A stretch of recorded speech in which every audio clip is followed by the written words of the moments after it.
Tēnā koutou katoa, kia ora and welcome to another Manawanui live stream. My name is Simon and today I have a couple of very important topics to cover. One is Kiwisaver, the other one is around the adult minimum wage. But then we will also be covering a special bonus topic because GSS published an announcement today with some new information around their upcoming changes. So I thought it'd be a good time just to cover some of the key things that I've picked out of their latest announcement from the website.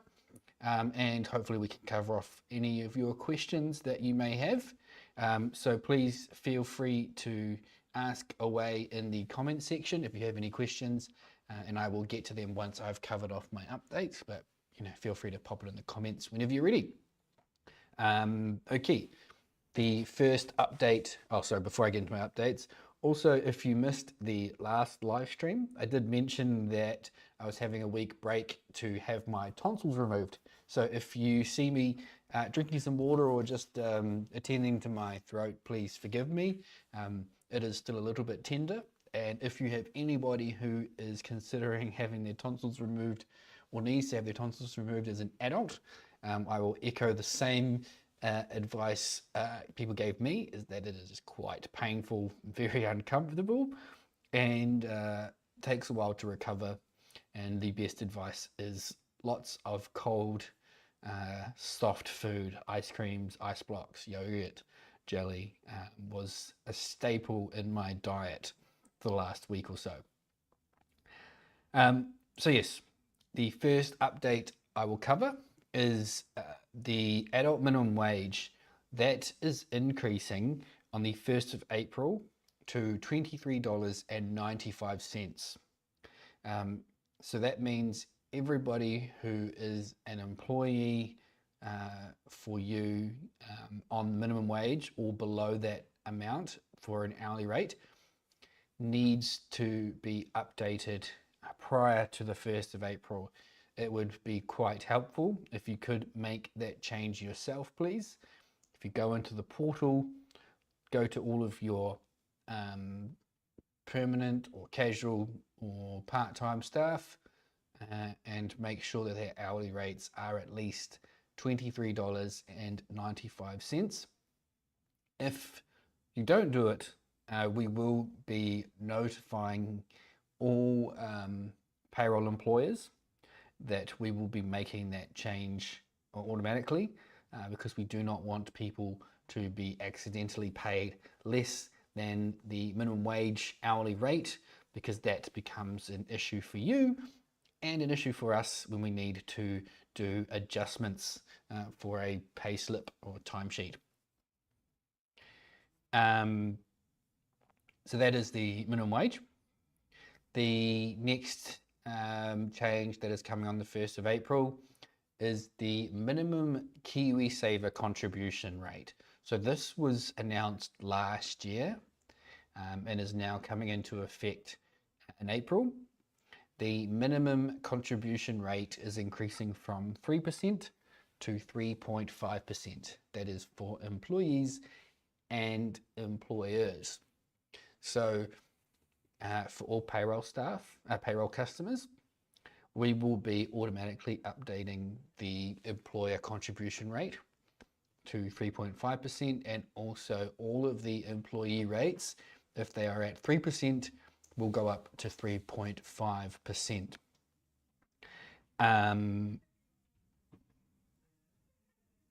Just a heads up, you can actually apply for a temporary rate reduction so that your employees can remain at 3% contribution rate. You need to complete that process. You need to complete that process through the Inland Revenue website. That would be going to the Inland Revenue website. You would apply for a temporary rate reduction, and if they approve it, they will give you an acceptance letter. the employee who submitted the application needs to give to you, the employer, the acceptance letter, and then you need to give that letter to us so that we can reduce the rate back down to, or keep the rate back at 3%. If your employees choose to apply for a temporary rate reduction, you are able to reduce the employer contribution down to match at 3%. But if your employee accepts the rate increase to 3.5%, you as an employer must match that contribution rate at 3.5 as well. So yeah, those updates will be going out in the newsletter, and we'll be reminding you about that. The important one, well, they're both important. You need to make sure you discuss them with your employees, make sure they're aware of it, because it is a short window of time for your employees to submit for that temporary rate reduction before the 1st of April. And also you need to let your staff know that their minimum wage rate is going up as well from the 1st of April. Zara says, we can't keep up with all the changes. There has been too many. It does start to feel like that. I can totally relate to that. I think these changes are positive, and all we can do is, do our best to stay on top of everything, and remind ourselves that there is a wealth of information out there. Get comfortable finding, the few places that you like to get your information from, and just, remind yourself that you can keep going back to those places if you feel like you're missing out on anything. Carol says, do workers who are on a work visa in New Zealand get Kiwisaver? That is a great question. I don't believe so.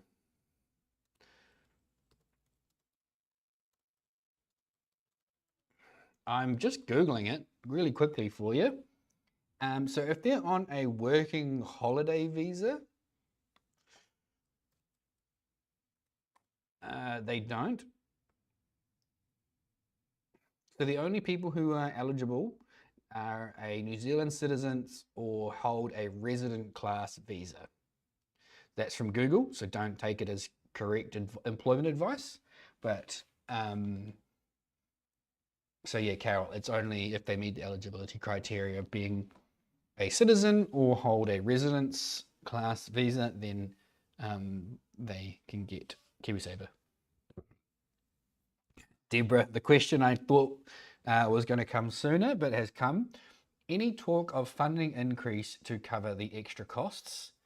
Unfortunately, no. We have not heard of any conversations, let alone an acknowledgement of the additional costs from minimum wage increases or increased Kiwisaver contributions. So I'm really sorry. Yeah, that at this stage we haven't heard of an acknowledgement that those extra costs will come with a bit of extra funding to help. But yeah, let's see. It's not like they won't, it's just we haven't heard anything yet. Still plenty of time. Carol says, what if they are applying for residency? I mean, I would assume based on what I just quickly Googled that they don't qualify until they actually have that residency status. Okie dokie. Right. So the final thing I have for updates is that DSS published a post on their Facebook and social media and website related to the first phase of the changes this year. The first phase is around creating a improved and consistent assessment and allocation process. So what they have done is given us or some dates. So from next week, all NASCs will start to provide an explanation letter to anybody who is still waiting to have their first assessment. So anybody who is yet to have any funding allocated to them, from next week they will get a letter stating this is what to expect of the process. And then from the following week after that, all NASCs will start to go use this new tool to help assess a disabled person and create what they are calling a My DSS funding plan. So this funding plan is a new structured document that is there to capture a person's situation, their disability, the context of how it shows up in their everyday life. It's then going to detail the purpose of the funding or purposes, the funding that they're going to receive, and how they may implement disability supports to achieve those purposes. So whether it looks like a certain number of hours from support staff, different purchases, services, that will all be a lot more thought out in the actual plan, rather than an allocation just being a number of hours or units. So that's really exciting. There's been a lot of talks about the assessment process being quite difficult for new people to manage, and they come out with a piece of paper that says they have funding and no real idea of how to actually use it. And it's been the job of the host to really help them through that. But it looks like the NASC is going to do a bit more work up front to really help people understand what they're going to actually try and achieve with the funding from day one. So that's really cool.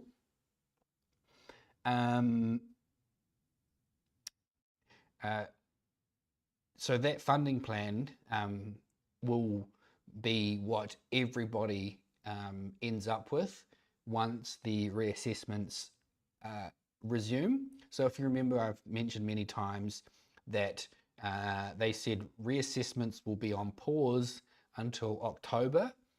They have signaled that they may start doing those reassessments earlier than that, which is really positive. So that's a good sign. But yeah, it'll be just good to kind of prepare yourselves so that when you have that reassessment, you know that you're going there with the purpose of creating this plan together with your needs assessor. All right, what else? I'm just looking through the notes from the announcement. Yeah, so these changes that they've talked about today don't really impact a lot of you because you all have existing funding already. And a lot of you are more concerned around the changes in April that relate to people's funding allocations being adjusted, and then also the removal of the purchasing guidelines. There is still no more detail that's been provided than that's already been provided is out there. So we're still working with the same information. One thing that I do just want to point out is that the timelines seem to be a bit fluid, right? We thought that from the 1st of February that the new assessment process was going to just start up from day one, but as we've found out today, it's not until the 23rd of February actually that NASCs will start using this new tool to create funding plans. So the language they're using in today's announcement is that the question they've put into their post says, "What's happening with my flexible funding?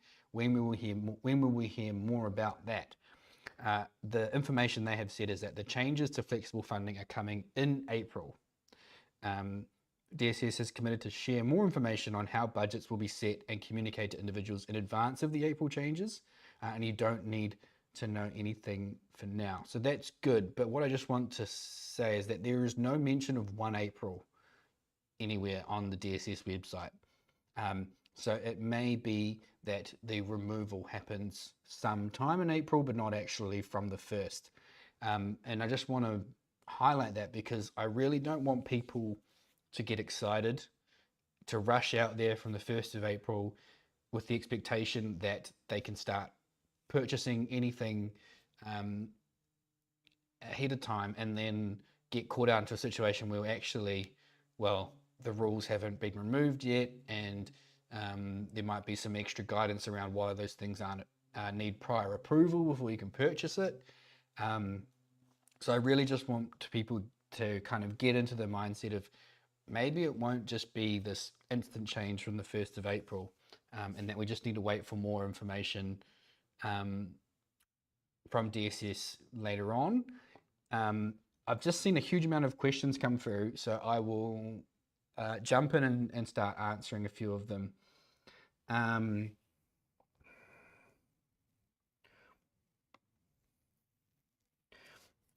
Zara says, I rang earlier in regards to asking if my daughter could join a dirt bike club and if the membership would be covered.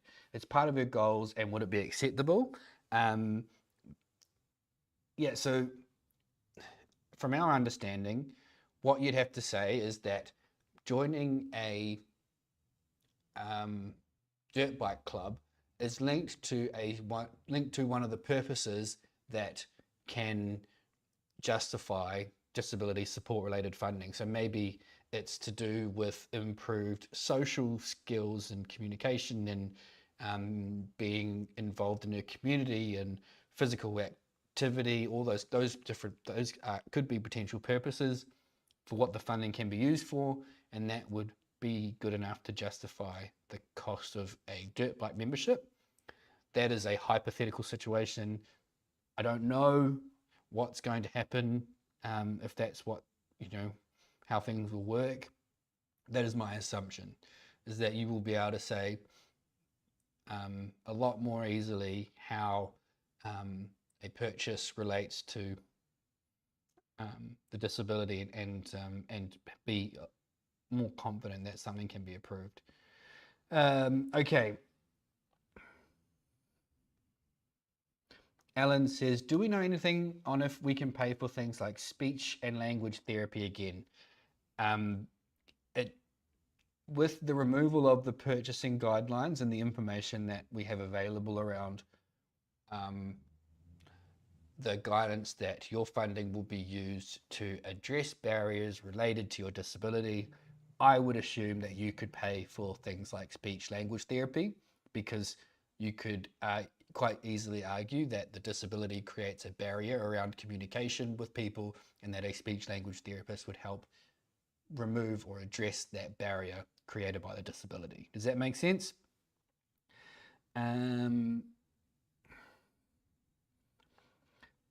So Miss Pearl says, so say my son's plan is to go to music class after school to learn to play the flute.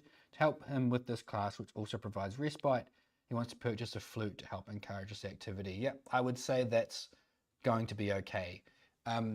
What's not clear is what evidence or documentation do people need to have if they already have an individualized funding budget, right? Only people who are new to the system from February will have a funding plan. All of you people watching right now won't have a My DSS funding plan. So what we don't know from DSS is what documentation do you need to give to us that legitimizes a purchase against some form of plan, right? We just don't know that detail yet. Deborah says, do NASCs have templates for the funding plan?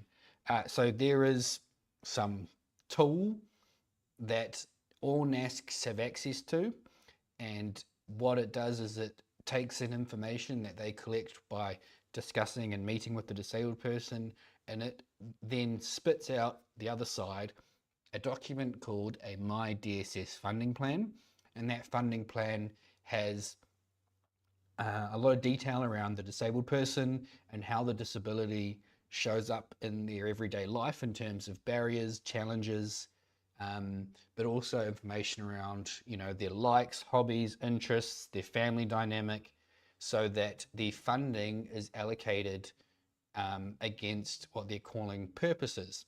So the purpose of this funding package is to increase Sally's independence, to ensure she is supported safely to live in her own home, to ensure Sally can improve her communication and social skills, right? These are all purposes.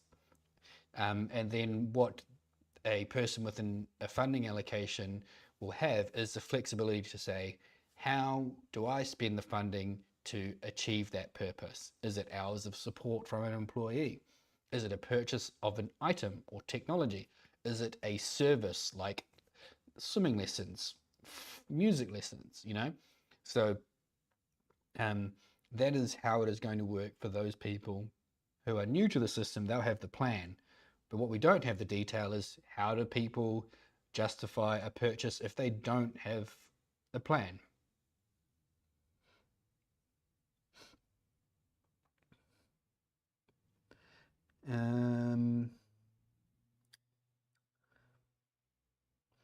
Miss Pearl says, what if your reassessment is done in June?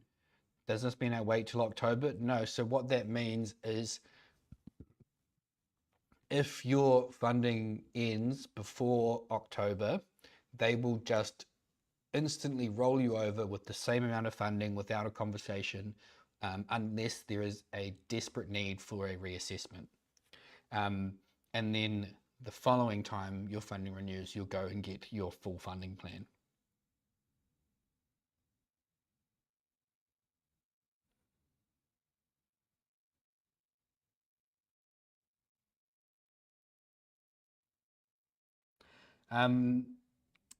I do have something that is quite positive.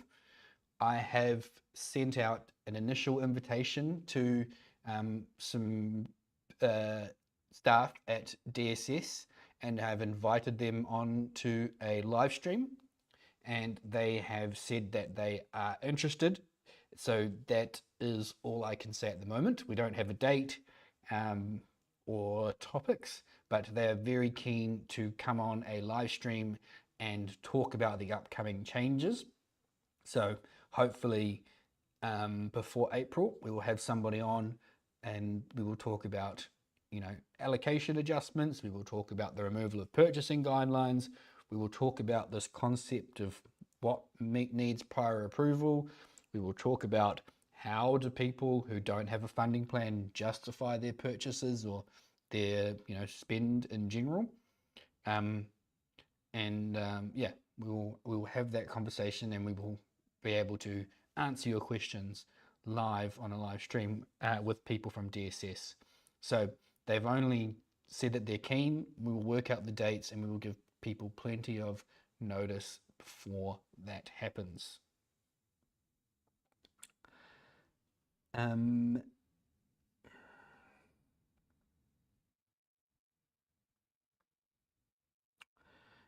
Yeah, all I can say is that the DSS website is the top source of truth and information. Always look for new updates, look for clarification from the DSS website. They have been very good at communicating information out to us, but it is always the same information they put on their website. So we are all as well informed as each other, and if you are ever unsure about what is going on, check the website. If your answer isn't on the website, then you know that nobody else has that answer, and hopefully that information will be coming sometime shortly.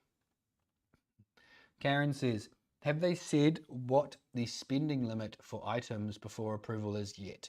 No. Unfortunately, they have not, and I would assume that sort of detail is only going to come around very close to April. Yeah. There's also, um, their expectation that it may not just be a spending limit, but also some um, categories of spend may also just require prior approval from the outset. The same, like they've already said that overseas travel, regardless of the cost, needs prior approval. There may be other types of items or things that you need to purchase that will um,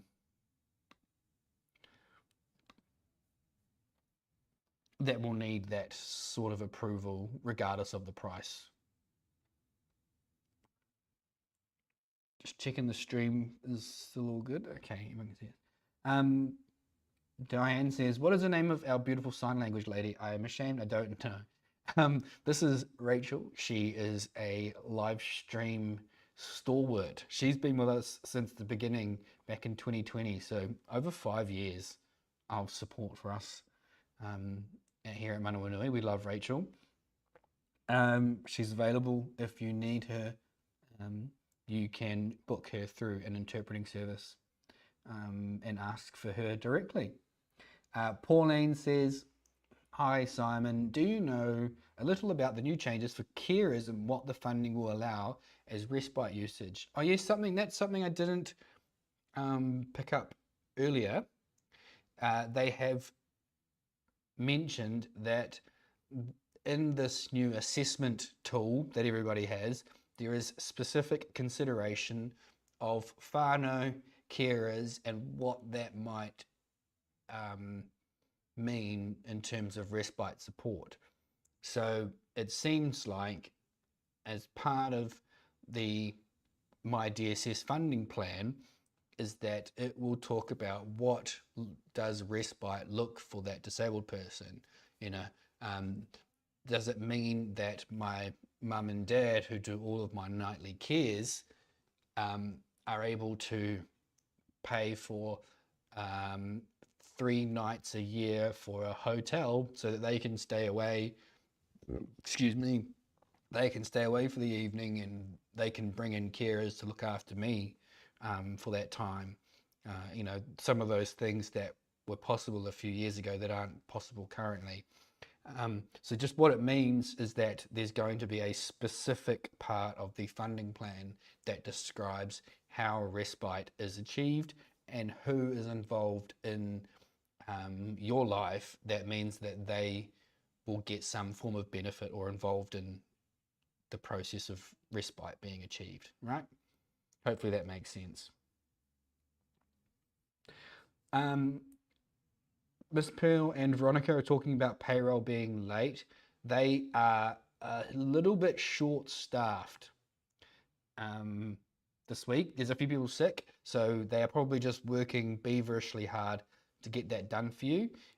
Please don't worry, there is no issue with our payroll system or payments. So it just means that it will happen eventually, but there's just a few less people on the team this week due to a few absences. So yeah, just be patient and it will get done tonight. All right, we've got a couple minutes left. If you have any questions, quick fire them in. But just a quick reminder, in the newsletter this week, there will be a notice around the Kiwisaver changes, another notice for the minimum wage rate changes, and then there'll also be a bit of summary around the DSS changes that that have been announced today and that are coming. And yeah, if you can, have a think about what you might want to ask someone from DSS about the upcoming changes if they were on a live stream with me, because we may be doing that sometime in the near future.